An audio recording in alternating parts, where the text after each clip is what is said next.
Hello guys, আমরা যেখানে একটা শুটিং করি সেখানে শুটিংয়ের জায়গাটা ডুবে গেছে। আজকে শুটিং হচ্ছে না। শুটিং করতে এসেছিলাম, আজকে বৃথায় ঘুরে যেতে হবে। আপনারা দেখছেন কত জলে থই থই করছে, বিশাল বন্যা এসে গেছে, জায়গা সব ডুবে গেছে। তাই তোমাদের আজ মনোরঞ্জন দিতে পারছি না।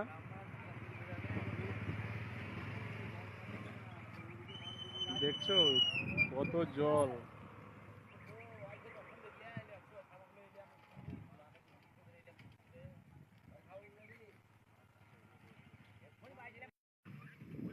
হ্যালো বন্ধুরা, এই ভিডিওটা দেখুন। এই ভিডিওটা